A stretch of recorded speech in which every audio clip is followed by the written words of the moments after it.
இது மகிமை நேரம். கர்த்தராகிய இயேசு கிறிஸ்துவின் நாமத்தினாலே மகிமை நேரம் நிகழ்ச்சியின் மூலமாக மறுபடியும் உங்கள் யாவரையும் சந்திப்பதிலே நான் மகிழ்ச்சி அடைகிறேன். இந்த நாளிலும் நாம் இயேசு கிறிஸ்துவின் உயிர்த்தெழுந்த நாளை நாம் ஆசரித்து கொண்டிருக்கிறோம். உங்கள் யாவருக்கும் இயேசு கிறிஸ்து உயிர்ப்பின் வாழ்த்துதலை தெரிவித்துக் கொள்கிறேன். இயேசு கிறிஸ்து இந்த உலகத்திலே மனிதனாக வந்தது முதற்கொண்டு இயேசு கிறிஸ்து பாடுபட்டு சிலுவையிலே அறையுண்டு மரித்து அடக்கம் பண்ணப்பட்டு உயிர்த்தெழும் அனைத்து நிகழ்ச்சிகளிலும் நம்முடைய வேதத்திலே முன்னாடியே தீர்க்கதரிசிகள் மூலமாக கூறப்பட்டிருக்கிறது. நாம் தேவனுடைய பிறப்பை கிறிஸ்மஸ் ஆக நாம் கொண்டாடுகிறோம். நாம் இயேசுவின் பிறப்பை அதிகமாக கொண்டாடுவதை விட இயேசு கிறிஸ்து உயிர்த்தெழுந்த நாளை நாம் இன்னும் அதிகமாக விமர்சையாக கொண்டாட வேண்டும். ஏனென்றால் இயேசு கிறிஸ்து நமக்காக உயிரோடு எழுந்திருப்பது நாம் அழியாத ஒரு வாழ்வை பெற்றுக்கொள்ளும்படியாக இயேசு உயிர்த்தெழுந்து கிருபை செய்திருக்கிறார். எனவே இயேசுவின் உயிர்த்தெழுதலை நாம் இன்னும் அதிகமாக விமர்சையாக கொண்டாடும்படியாக நாம் அழைக்கப்படுகிறோம். இயேசுவின் உயிர்த்தெழுதல் நம்முடைய வேதத்திலே முன்குறிக்கப்பட்டு இருக்கிறது. ஏசாயா 25ஆம் அதிகாரம் 8ஆம் வசனத்திலே நாம் வாசிப்போமானால், அவர் மரணத்தை ஜெயமாய் விழுங்குவார் என வாசிக்கிறோம். பல ஆண்டுகளுக்கு முன்பாக இயேசுவின் பிறப்புக்கு முன்பாக ஏசாயா தீர்க்கதரிசியினால் கூறப்பட்டிருக்கிறது, அவர் மரணத்தை ஜெயமாய் விழுங்குவார் என்று. மரணம் பாவம். இந்த பாவம் ஆதியிலே ஆதாமின் மூலமாக வந்தது. மனிதர்கள் பாவம் செய்து தங்களை கெடுத்து கொண்டு இருக்கிற போது நியாயப்பிரமாணங்கள் கொடுக்கப்பட்டது. அந்த நியாயப்பிரமாணங்களும் முழுமையாக பின்பற்றாமல் மனிதர்கள் அழிந்து கொண்டிருக்கும் போது இயேசுவானவர் மனிதனாக அவதரித்து வந்தார். வேதத்திலே நாம் பார்க்கிறோம், ரோமர் 5ஆம் அதிகாரம் 19ஆம் வசனத்திலே குறிப்பிடப்பட்டிருக்கிறது, அன்றியும் ஒரே மனுஷனுடைய கீழ்ப்படியாமையினாலே அநேகர் பாவிகளாக்கப்பட்டது போல ஒருவருடைய கீழ்ப்படிதலினாலே அநேகர் நீதிமான்களாக்கப்படுவார்கள் என வாசிக்கிறோம். ஆதாமின் மூலமாக வந்த பாவம் மரணம், இயேசுவினுடைய கீழ்ப்படிதல், சிலுவை வரை தன்னை தாழ்த்தி தன்னுடைய அழைப்பை உணர்ந்து, இந்த உலகத்திலே வந்ததற்கான அழைப்பை உணர்ந்து சிலுவை வரை தன்னை தாழ்த்தி அந்த பாவத்தை சிலுவையிலே வெற்றி சிறந்தார். அவர் ஒரு பாவம் செய்யவில்லை, நம்முடைய பாவங்கள் அவர் மேல் சுமத்தப்பட்டது. அந்த பாவத்தை ஜெயமாக சிலுவையிலே வெற்றி சிறந்தார். சாத்தானை, அவனுடைய தந்திரங்களை, அவனுடைய அதிகாரத்தை சிலுவையிலே இயேசு கிறிஸ்து முறியடித்து வெற்றி சிறந்தார். இயேசு கிறிஸ்து உயிர்த்தெழுந்து நமக்கு இன்னும் அவருடைய வார்த்தைகளை நாம் அதிகமாக விசுவாசிக்கும்படியாக நமக்கு கிருபை செய்திருக்கிறார். இந்த உலகத்திலே எந்த ஒரு தேவர்களும் உயிர்த்தெழுந்ததாக எங்கும் சாட்சிகளோ எங்கும் ஆதாரங்களோ கிடையாது. இயேசு கிறிஸ்து ஒருவர் மாத்திரமே உயிர்த்தெழுந்து நித்தியமாய் அவர் என்றும் நம்மோடு நமக்காக வீற்றிருக்கிறார். உயிர்த்தெழுந்த இயேசு அவர் மூலம் நாம் பெற்றுக்கொள்வது என்ன? உயிர்த்தெழுந்த இயேசு அவர் உயிரோடே எழுந்திருந்து தேவனுடைய வலது பார்சத்தில் வீற்றிருந்தார் என மார்க் 16ஆம் அதிகாரம் 19ஆம் வசனத்திலே பார்க்கிறோம்.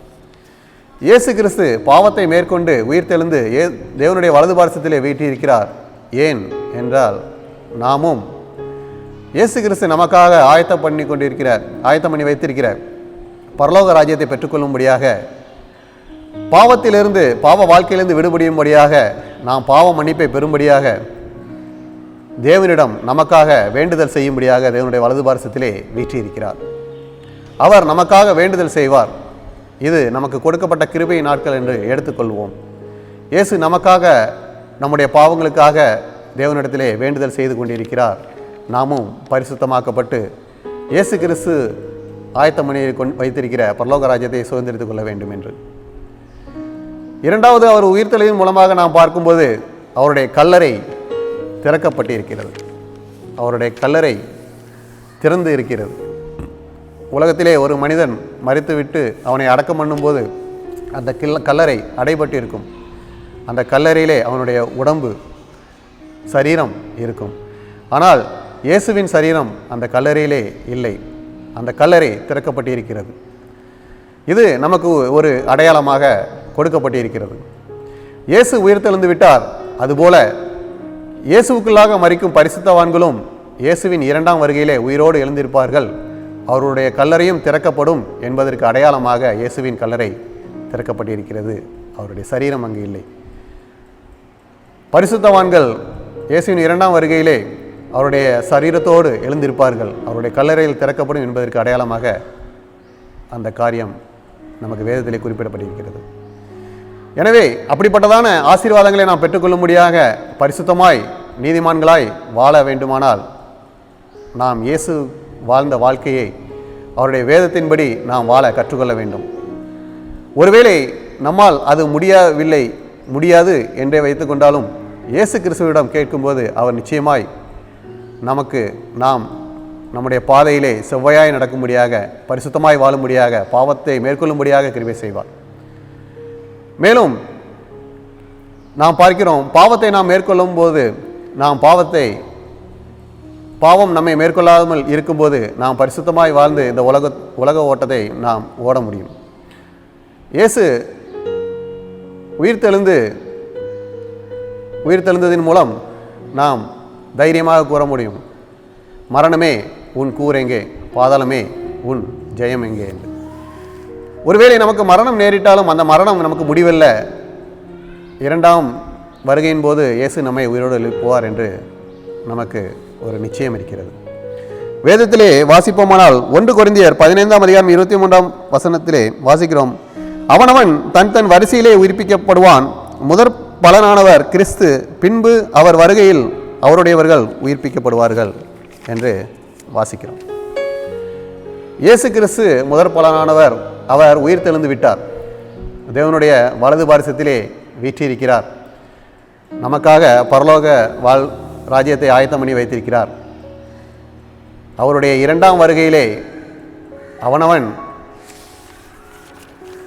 அவனவன் தன் வரிசையின்படியே உயிர்ப்பிக்கப்படுவான் என குறிப்பிடப்படுகிறது.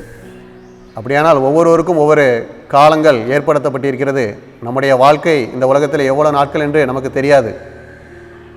நமக்கு கொடுக்கப்பட்ட காலங்கள் கொஞ்சமாக இருக்கும். அந்த கொஞ்ச காலத்திலே நாம் நீதிமான்களாக பரிசுத்தமாக வாழ வேண்டும் என இயேசு விரும்புகிறார். எவ்வாறு பவுல் கூறினாரோ, நல்ல போராட்டத்தை போராடினேன், ஓட்டத்தை முடித்தேன், விசுவாசத்தை காத்துக்கொண்டேன், இது முதல் நீதியின் கிரீடம் எனக்காக வைக்கப்பட்டிருக்கிறது என்று கூறினாரோ, அதுபோல நாமும் இந்த உலக வாழ்க்கையை நல்ல போராட்டமாக போராடி நாம் ஜெயிக்க வேண்டும்.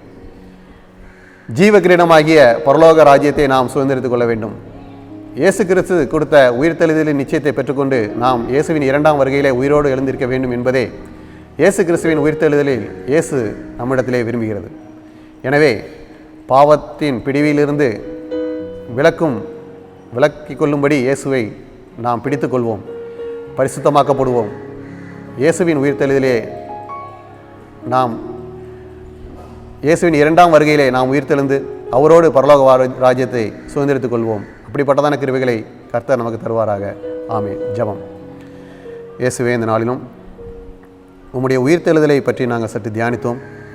உயிர்த்தெழுந்த உம்முடைய பிள்ளைகளாகிய நாங்களும் உம்முடனே கூட உயிர்த்தெழுதும்படியாக நீதிமான்களாக இந்த உலகத்திலே வாழ்ந்து உம்முடைய இரண்டாம் வருகையிலே உயிர்த்தெழுதும்படியாக அந்த நிச்சயத்தை நாங்கள் பெற்றுக்கொள்ளும்படியான வாழ்க்கையை வாழ ஒவ்வொருவருக்கும் கிருபை செய்யும். தடைகள், பாவங்கள் எல்லாவற்றையும் நீர் எங்களுக்காக ஆண்டவரே மன்னித்தரணும். நீர் எங்களுக்காக வேண்டுதல் செய்து நாங்கள் பரலோக வாழ்வை சுதந்திரித்துக் கொள்ள கிருபை செய்யும். இயேசு கிறிஸ்துவின் மூலம் ஜெபிக்கிறோம் நல்ல பிதாவே. ஆமென்.